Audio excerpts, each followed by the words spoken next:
ताज्या बातम्यांसाठी महान करेला सबस्क्राइब करा आणि बेल आयकॉनला क्लिक करा। कविता रोकडे राष्ट्रीय समाजरत्न लोकसेवा पुरस्काराने सन्मानित। चंदगड तालुक्यातील मुरकुटेवाडी येथील सामाजिक कार्यकर्त्या कविता भीमांना रोकडे यांना बेळगाव येथे झालेल्या कृतज्ञता सन्मान पुरस्कार सोहळ्यात राष्ट्रीय समाजरत्न लोकसेवा पुरस्काराने सन्मानित करण्यात आलं। हा पुरस्कार कविता भीमांना रोकडे यांनी सामाजिक कार्यातून केलेल्या कामाची दखल घेऊन कृतज्ञता म्हणून राष्ट्रीय संमेलनात त्यांना पुरस्कार देण्यात आला। या पुरस्कारावेळी सुप्रसिद्ध अभिनेत्री सानिका बनारसवाले जोशी यांच्या हस्ते व निवड समिती प्रमुख कृष्णा बामणे कृतज्ञ सन्मान पुरस्कार समिती यांच्याकडून बेळगाव येथे लोकमान्य रंगमंदिर बेळगाव येथे देण्यात आला।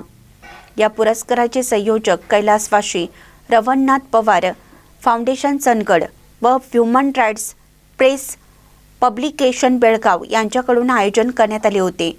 कविता भीमांना रोकडे यांना राष्ट्रीय समाजरत्न लोकसेवा पुरस्कार मिळाल्याबद्दल चंदगड तालुक्यात त्यांचे विशेष कौतुक होत आहे।